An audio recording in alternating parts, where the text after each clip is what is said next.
खूबसूरती है जे असी सब लोग इस शहर तो रुखसत करके किते बाहर चले जाएंगे, शहर खंडर हो जाए, खाली हो जाए, तो शहर च कोई चहल पहल, कोई रौनक कुछ नहीं रहेगा।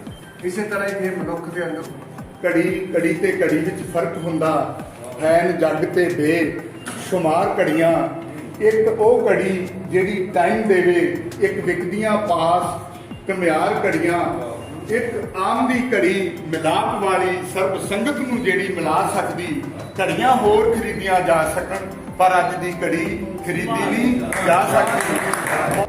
इन्होंने उद्घाटन करवा के डीसी चालक होते थे, उन्होंने 100 करोड़ पहला आया, 300 करोड़ बाद आया, और 400 करोड़ रुपया का मुड़ के हिसाब का नहीं पता।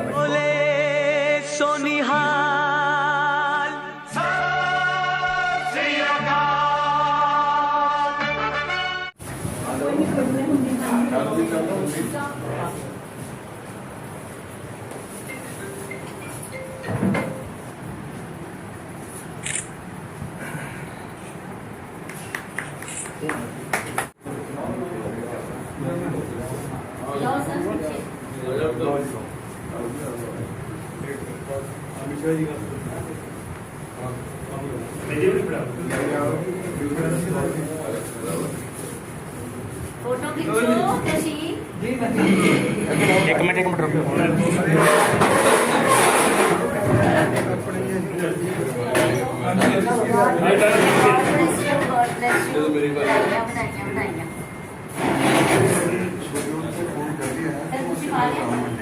इसलिए पहले इसी देखिए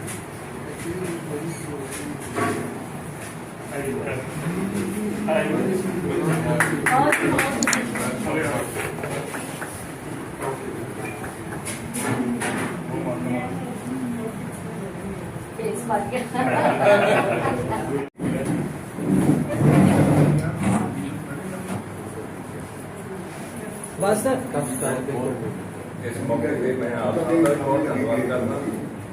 एक छोटे भाई बहुत बहुत आशीर्वाद देना कि दब के काम करो, बहुत अच्छा काम करो। मैं तो जी इस करके भी बड़ा खुश है यंग ब्लड लैके आए जिहड़े ने जिन्हें दिन जज्बा है, काम करने की ताकत है, कोई पार्टी पॉलिटिक्स नहीं है, सिर्फ काम करना, सिर्फ काम करना।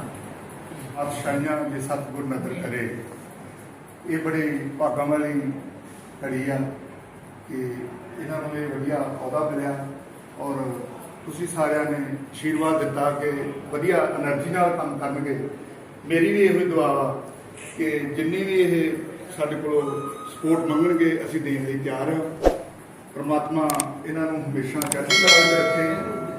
घड़ी घड़ी ते घड़ी विच फर्क हुंदा, फैन जग ते बेशुमार घड़ियां, एक ओ घड़ी जिहड़ी टाइम देवे, एक विकदियां पास घमियार घड़ियां, एक आम दी घड़ी मिलाप वाली सर्ब संगत नूं जिहड़ी मिला सकदी, घड़ियां होर खरीदियां जा सकन पर अज दी घड़ी खरीदी नहीं जा सकती।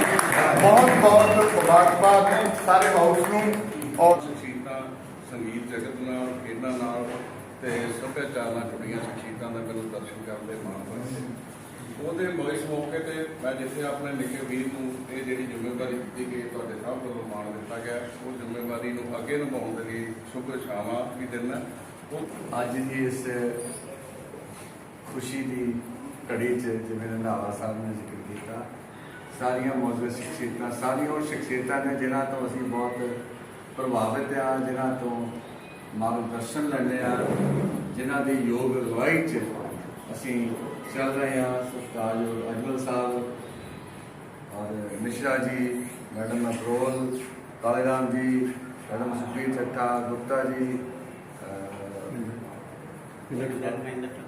हाँ सॉरी टुकराल साहब, वासु जी, प्रिंस जी, हॉकी क्लब तो मेरे साथी आए ने, रंधावा जी, इंद्रजीत जी, दालम साहब, चट्ठा साहब, शशि, गुरप्रीत संधू जी, मैडम रमन जी और सारिया ही मौजूद शख्सियतां ने इस शहर का सारे हस्ताक्षर ने, इस शहर की पहचान ने, शहर की तुसी सारे रूह आ। जिस तरह एक कलबूत आ हड्डियां का, मांस का, लेकिन वो अंदर जो मनुख वसदा तो वो तुसी अंदर का मनुख आ। ਇਹ ਸ਼ਹਿਰ ਜਿਹੜਾ ਸੜਕਾਂ ਨਾਲ, ਬਿਲਡਿੰਗਾਂ ਨਾਲ, ਘਰਾਂ, ਇਮਾਰਤਾਂ ਨਾਲ ਜਿਹੜਾ ਬਣਿਆ ਹੋਇਆ, ਇਹਦੇ ਅੰਦਰ ਜਿਹੜੇ ਵਸਣ ਵਾਲੇ ਲੋਕ ਨੇ ਉਹ ਤੁਸੀਂ ਹੋ। ਇਹ ਉਹਦੀ ਖੂਬਸੂਰਤੀ ਹੈ। ਜੇ ਅਸੀਂ ਸਭ ਲੋਕ ਇਸ ਸ਼ਹਿਰ ਤੋਂ ਰੁਖਸਤ ਕਰਕੇ ਕਿਤੇ ਬਾਹਰ ਚਲੇ ਜਾਈਏ, ਸ਼ਹਿਰ ਖੰਡਰ ਹੋ ਜਾਵੇ, ਖਾਲੀ ਹੋ ਜਾਵੇ, ਤਾਂ ਸ਼ਹਿਰ 'ਚ ਕੋਈ ਚਹਿਲ ਪਹਿਲ, ਕੋਈ ਰੌਣਕ, ਕੁਛ ਨਹੀਂ ਰਹੇਗਾ। ਇਸੇ ਤਰ੍ਹਾਂ ਜੇ ਮਨੁੱਖ ਦੇ ਅੰਦਰੋਂ ਚੰਗੇ ਭਾਵ ਨਿਕਲ ਜਾਣ, ਤਾਂ ਜੇ ਉਹਦਾ ਸਰੀਰ 6 ਫੁੱਟ ਲੰਬਾ ਹੁੰਦਾ, ਚੌੜਾ ਵੀ ਆ, ਜੇ ਅੰਦਰ ਚੰਗਾ ਇਨਸਾਨ ਨਹੀਂ ਵਸਦਾ ਤਾਂ ਉਹ ਕਿਸੇ ਕੰਮ ਨਹੀਂ ਹੈ। ਇਸ ਸਮਾਜ ਦੇ ਕਿਸੇ ਵੀ ਫਾਇਦੇ 'ਚ ਉਹ ਮਨੁੱਖ ਨਹੀਂ। ਸੋ ਇਸ ਤਰ੍ਹਾਂ ਨਾਲ ਇਸ ਤਰ੍ਹਾਂ ਹੀ ਇਹ ਸ਼ਹਿਰ ਆ। ਤੇ ਸ਼ਹਿਰ ਦੇ ਤੁਸੀਂ ਪਿਆਰੇ ਲੋਕ ਹੋ, ਤੁਹਾਡੇ ਨਾਲ ਇਹ ਸ਼ਹਿਰ ਜੀ ਰਿਹਾ, ਤੁਹਾਡੇ ਨਾਲ ਹੀ ਇਹ ਸ਼ਹਿਰ ਦੀ ਪਹਿਚਾਣ ਆ। ਸੋ ਅੱਜ ਵਿਰਸਾ ਵਿਹਾਰ ਦੇ ਵਿੱਚ ਮਾਨਯੋਗ ਡੀਸੀ ਸਾਹਿਬ ਨੇ ਕੱਲ ਮੀਟਿੰਗ ਕਾਲ ਕੀਤੀ ਸੀ, ਜਿਹਦੇ 'ਚ ਇਸ ਸੰਸਥਾ ਦੇ ਵਿੱਚ ਕੁਝ ਹੋਰ ਐਸੀਆਂ ਸ਼ਖਸੀਅਤਾਂ ਨੂੰ ਲਿਆ ਗਿਆ ਜਿਨ੍ਹਾਂ ਦਾ ਕਲਾ ਤੇ ਕਲਾਕਾਰਾਂ ਨਾਲ ਗਹਿਰਾ ਸੰਬੰਧ ਹੈ। ਕਿ ਮੇਰਾ ਮਨ ਪਹਿਲਾਂ ਤਾਂ ਇਸ ਤਰ੍ਹਾਂ ਦਾ ਸੀ ਕਿ ਆਰਟ ਐਂਡ ਆਰਟਿਸਟ ਦੋਵਾਂ ਨੂੰ ਪਿਆਰ ਕਰਨ ਵਾਲੇ ਵਿਅਕਤੀ, ਸਿਰਫ ਕਲਾ ਨੂੰ ਪਿਆਰ ਕਰਨ, ਕਲਾਕਾਰਾਂ ਨੂੰ ਨਾ ਕਰਨ, ਕਲਾਕਾਰਾਂ ਨੂੰ ਕਰਨ, ਕਲਾ ਨੂੰ ਨਾ ਕਰਨ, ਇਹ ਦੋਵੇਂ ਚੀਜ਼ਾਂ ਮਿਸਮੈਚ ਨਹੀਂ ਹੋਣੀਆਂ ਚਾਹੀਦੀਆਂ। ਕਿਉਂਕਿ ਕਲਾ ਨੂੰ ਜੇ ਤੁਸੀਂ ਬਹੁਤ ਲੁਤਫ ਕਰ ਰਹੇ ਹੋ, ਤੁਸੀਂ ਗਾਇਕੀ ਇੰਜੋਏ ਕਰ ਰਹੇ ਹੋ, ਗਾਇਕ ਨੂੰ ਨਹੀਂ ਪਿਆਰ ਕਰਦੇ, ਤਾਂ ਉਹ ਫਿਰ ਕੋਈ ਅਰਥ ਨਹੀਂ ਹੈ। ਸੋ ਸਾਰੀ ਕਲਾ ਤੇ ਕਲਾਕਾਰਾਂ ਨੂੰ ਪਿਆਰ ਕਰਨ ਵਾਲੀਆਂ ਸ਼ਖਸੀਅਤਾਂ ਇਹਦੇ 'ਚ ਆਈਆਂ। ਉਹ ਲੋਕ ਆਏ ਨੇ ਜਿਨ੍ਹਾਂ ਦਾ 50, 60 ਸਾਲ ਦਾ ਤਜਰਬਾ ਆ ਇਸ ਖੇਤਰ ਦਾ, ਕਿ ਨਵੇਂ ਕਲਾ, ਜਿਵੇਂ ਮਿਸ਼ਰਾ ਜੀ ਹੋ ਜੀ, ਕਿ ਨਵੀਂ ਪੀੜ੍ਹੀ ਕਿਵੇਂ ਪੈਦਾ ਕਰਨੀ ਹੈ, ਨਵੀਂ ਪੀੜ੍ਹੀ ਨੂੰ ਕਲਾ ਨਾਲ ਕਿਵੇਂ ਜੋੜਨਾ ਹੈ। ਸੋ ਇਹ ਸਾਡੇ ਬ੍ਰਿਜ ਨੇ ਜਿਨ੍ਹਾਂ ਨੇ ਆਪਣੇ ਬਜ਼ੁਰਗਾਂ ਕੋਲੋਂ ਕਲਾ ਲਈ, ਭਾਵਨਾ ਲਈ, ਉਹ ਲੈ ਕੇ ਨਵੀਂ ਪੀੜ੍ਹੀ ਨੂੰ ਦਿੱਤੀ ਹੈ। ਇਹ ਬ੍ਰਿਜ ਇਹਨਾਂ ਨੇ ਸਾਡੇ ਮੌਜੂਦਾ ਸਮਾਜ ਦੇ ਵਿੱਚ ਕਲਾ ਨੂੰ ਵਿਕਸਿਤ ਕੀਤਾ। ਸੋ ਇਹ ਸਾਡੇ ਬਹੁਤ ਸਤਿਕਾਰਯੋਗ ਨੇ। ਸੋ ਅੱਜ ਦੀ ਇਸ ਕੱਲ੍ਹ ਦੀ ਮੀਟਿੰਗ 'ਚ ਸਰਦਾਰ ਗੁਰਮੀਤ ਸਿੰਘ ਹੋਰਾਂ ਨੂੰ ਸੈਕਟਰੀ ਦੇ ਅਹੁਦੇ ਤੇ ਲਾਇਆ ਗਿਆ। ਗੁਰਮੀਤ ਮੇਰਾ ਭਰਾ ਆ, ਸਾਡਾ ਕੋਈ 29 ਸਾਲ ਦਾ ਰਿਸ਼ਤਾ ਹੈ, 29 ਸਾਲ ਹੋ ਗਏ ਸਾਨੂੰ ਸਾਂਝ ਹੈ ਸਾਡੀ। ਔਰ ਬੜਾ ਹੀ ਮੈਂ ਜਿੰਨਾ ਜਾਣਿਆ ਇਹ ਟਰਾਂਸਪੇਰੈਂਟ ਬਹੁਤ ਹੈ, ਸਪਸ਼ਟ ਹੈ, ਜੋ ਗੱਲ ਹੈ ਉਹ ਸਾਫ਼ ਮੂੰਹ ਤੇ ਬਾਹਰ ਹੈ। ਬਾਕੀ ਬਿਲਕੁਲ ਸਮਰਪਿਤ ਆ ਜਿਸ ਵੀ ਕੰਮ ਤੇ ਲੱਗਦਾ। ਸਾਡੇ ਮਤਲਬ ਸੀ ਕਿ ਮਹਾਸਭਾ ਹੈ ਜਾਂ ਪੰਜਾਬ ਜਾਗਰਤੀ ਮੰਚ ਆ, ਸੋ ਸਮਾਜ ਨਾਲ ਬੜੀ ਗਹਿਰੀ ਤਰ੍ਹਾਂ ਨਾਲ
जिन्ने फुल है इवन मेरे पिछले मंदिर भी मैं उन्होंने भी किया हुआ घर भी जो यूज होंगे गुलाब अलग कर लैंदी है, गेंदा या दूसरे अलग।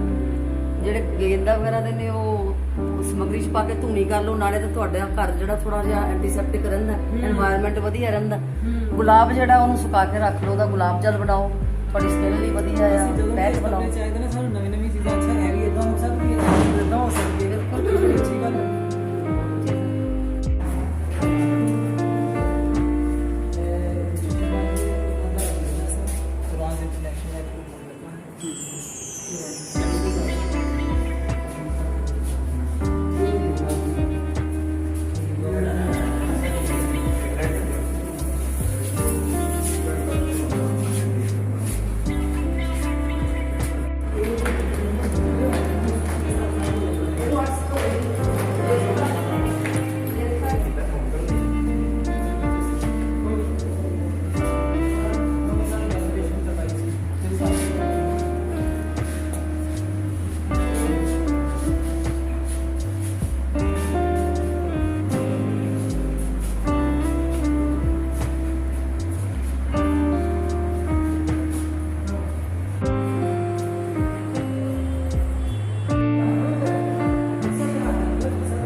ਕਰੋੜ ਪਹਿਲਾਂ ਆਇਆ, 300 ਕਰੋੜ ਬਾਅਦ 'ਚ ਆਇਆ। ਉਹ 400 ਕਰੋੜ ਰੁਪਈਆ ਦਾ ਮੁੜ ਕੇ ਹਿਸਾਬ ਦਾ ਨਹੀਂ ਪਤਾ ਲੱਗਾ। ਮੇਰੇ ਕੋਲ 2.5 ਲੱਖ ਦਾ ਕੰਮ ਕਰਾਇਆ, ਸਿਰਫ ਕੋਈ ਮੈਨੂੰ ਵਾਰੀ ਪੂਰੇ ਪੈਸੇ ਜਿਹੜਾ ਇਹ ਬਾਤ ਹੈ, ਮੇਰੇ ਕੋਲ बोले सोनिहार